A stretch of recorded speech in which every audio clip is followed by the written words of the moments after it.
Hello ನಮಸ್ತೆ ಎಲ್ರಿಗೂ ವಿಜಯಾಸ್ world YouTube ಚಾನಲ್ಗೆ ತಮ್ಮೆಲ್ಲರಿಗೂ ಸ್ವಾಗತ. ಯಾರೆಲ್ಲ ನನ್ನ ಚಾನಲನ್ನು ಸಬ್ಸ್ಕ್ರೈಬ್ ಆಗದೆ ನೋಡ್ತಾ ಇದ್ದೀರಿ ಪ್ಲೀಸ್ ಸಬ್ಸ್ಕ್ರೈಬ್ ಆಗಿ, ಲೈಕ್ ಮಾಡಿ, ಶೇರ್ ಮಾಡಿ ಮತ್ತು ಕಮೆಂಟ್ ಮಾಡಿ.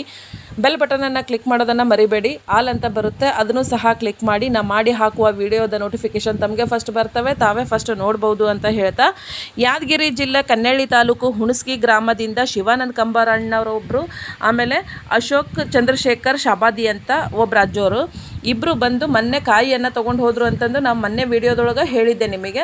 ಅವರು ನಮ್ಮ ಹತ್ರ ಕಾಯಿ ಒಯ್ದ ಮೇಲೆ ಆ ಊರಲ್ಲಿ ಬೀಜದ ಕಾಯಿಯನ್ನು ನೋಡಿ ನಮಗೂ ಬೇಕು ಅಂತಂದು ಒಂದಿಷ್ಟು ಜನ ಅಣ್ಣಂದ್ರು ಕೇಳಿದ್ರಂತ. ಅವರು ವಾಪಸ್ ನಮಗೆ ಫೋನ್ ಮಾಡಿದರು, ನಮ್ಮೂರಿಂದ ಇಷ್ಟು ಜನ ಅಣ್ಣಂದ್ರು ಬರ್ತಾರೆ, ಅವರಿಗೆ ಒಂದು 50 kg ಅಷ್ಟು ಕಾಯಿ ಬೇಕು ಅಂದರು. ನಾವು ಹ್ಞೂ ಕೊಡ್ತೀವಿ, ನಮ್ಮ ಹತ್ರ ಅವರು ಹೋದಾಗಲೇ ಮುಗ್ದಿದ್ದು ರೀ ಕಾಯಿ, ಯಾರ ಹತ್ರನಾರ ಕೊಡಿಸ್ತೀವಿ, ನಮ್ಮ ಅಪ್ಪಾರ ಓದವು ಕೊಡಿಸ್ತೀವಿ ಬರ್ರಿ ಅಂತಂದು ಹೇಳಿದರು ಅವರು, ನಮ್ಮ ಮನೆಯವರು.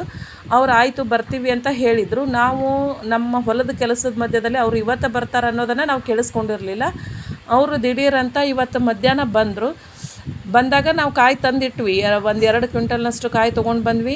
ಅವ್ರು ಗ್ರೇಡಿಂಗ್ ಮಾಡಿಕೊಡ್ರಿ, ನೀವು ಮೊನ್ನೆ ಅವ್ರಿಗೆ ಕೊಟ್ಟಿರಲ್ಲ ಅದೇ ಥರ ಬೇಕು ನಮಗೆ ಕಾಯಿ ಅಂತ ಹೇಳಿದರು. ಅವ್ರು ಬಂದ ಮೇಲೆ ನಾವು ಮತ್ತೊಂದಿಷ್ಟು ಕಾಯಿಯನ್ನು ಆರಿಸಿ ಗ್ರೇಡಿಂಗ್ ಮಾಡಿ ಕೊಡೋದ್ರಲ್ಲಿ ಸಂಜೆನೇ ಆಯಿತು. ಅಲ್ಲಿ ತನಕನೂ ಸಹ ಅವರು ವೇಟ್ ಮಾಡಿದರು. 50 kg ಅಂತಂದು ಹೇಳಿ 56-58 kg ಅವರು ಕಾಯಿಯನ್ನು, ಬೀಜದ ಕಾಯಿಯನ್ನು ತೊಗೊಂಡೋದ್ರು, ಕಡ್ಡಿ ಮತ್ತು ಡಬ್ಬಿಯನ್ನು. 3 ಬೈಕಲ್ಲಿ 6 ಜನ ಅಣ್ಣಂದರು ಬಂದಿದ್ದರು. ಒಂದೊಂದು ಬೈಕಲ್ಲಿ 20 kg ಪ್ಲಸ್ ಕಾಯಿಯನ್ನು ತೊಗೊಂಡ್ರು.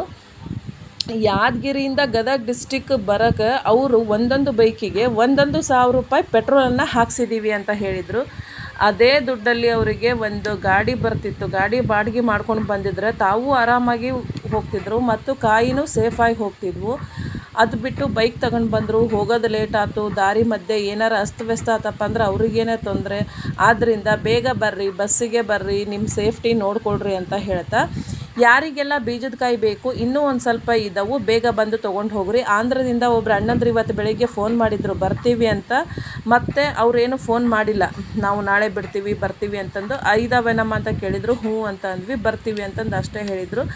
ಆಂಧ್ರ ದೂರ ಆಗುತ್ತೆ, ಇಲ್ಲೇ ಯಾರಿಗಾದರೂ ನಮ್ಮ ಕರ್ನಾಟಕದಲ್ಲೇ ಬೇಕಾದರೆ ಬಂದು ತೊಗೊಂಡು ಹೋಗ್ರಿ. ಕಡ್ಡಿನೂ ಇದಾವೆ, ಡಬ್ಬಿನೂ ಅದಾವು, ಭಾಳ ಉಳಿದಿಲ್ಲ ರೀ, ಇನ್ನೊಂದು ಸ್ವಲ್ಪ ಉಳಿದವು. ನಮ್ಮ ಕಾಯಿ ಮುಗ್ದವ್ರಿ, ನಮ್ಮ ಮಾವರ್ವು, ನಮ್ಮ ಮನೆಯವ್ರ ಅಪ್ಪರು ಅವ್ರ ಕಾಯಿಯನ್ನು ತಂದು ಗ್ರೇಡಿಂಗ್ ಮಾಡಿ ನಾವು ಕೊಡ್ತಾಯಿದ್ದೀವಿ. ನಮ್ಮ ಭಾಗದಲ್ಲಿ ಎಲ್ಲ ಒಣ ಬೇಸಾಯನ ರೀ, ಅಲ್ಲಿ ನೀರಾವರಿ ಇಲ್ಲ, ಒಣ ಬೇಸಾಯ. KDL ಡಬ್ಬಿ ಮತ್ತು ಕಡ್ಡಿ ಜವಾರಿ ಕಾಯಿ ಸಿಗ್ತಾವೆ. ಇಂಟ್ರೆಸ್ಟ್ ಇರೋರು ಬಂದು ತೊಗೊಂಡು ಹೋಗ್ಬೋದು. ಆಮೇಲೆ ಬಿತ್ತನೆ ಮಾಡೋದನ್ನು ವಿಡಿಯೋ ಮಾಡಿ ಹಾಕ್ರಿ ಅಂತಂದು ಸ್ವಲ್ಪ ಜನ ಅಣ್ಣಂದ್ರು ಕೇಳ್ತಾ ಇದ್ದೀರಿ. ಇನ್ನೊಂದು ವಾರದೊಳಗೆ ನಾವು ಬಿತ್ತನೆ ಮಾಡ್ತೀವ್ರಿ. ನಮ್ಮ ಭಾಗದಲ್ಲಿ ಮಳೆ ಆಗಿಲ್ಲ, ಆದರೆ ಒಣ ಮಣ್ಣಲ್ಲೇ ಬಿತ್ತೀವಿ. ಇನ್ನೊಂದು ಸಾರಿ ದಿಂಡಿ ಕುಂಟಿಯನ್ನು ಹೊಡೆದು ಒಣ ಮಣ್ಣಲ್ಲೇ ಬಿತ್ತೀವಿ. ಯಾವ ರೀತಿ ಬಿತ್ತೀವಿ, ಆಮೇಲೆ ಗೊಬ್ಬರ ಯಾವ ರೀತಿ, 1 ಎಕರೆಗೆ ಗೊಬ್ಬರ ಎಷ್ಟು ಹಾಕ್ತೀವಿ, ಬೀಜ ಹೆಂಗೆ ಮಿಕ್ಸ್ ಮಾಡ್ತೀವಿ ಅನ್ನೋದನ್ನು ನೆಕ್ಸ್ಟ್ ವಿಡಿಯೋದಲ್ಲಿ ಮುಂದಿನ ವಾರದಲ್ಲಿ ನಾನು ತಿಳಿಸ್ತೀನಿ. ನೋಡಿ ಅದೇ ಥರ ನೀವು ಬಿತ್ತನೆ ಮಾಡಿರಿ. ಆಮೇಲೆ ಇನ್ನೊಂದು ಏನಪ್ಪ ಅಂದ್ರೆ ಬೀಜದ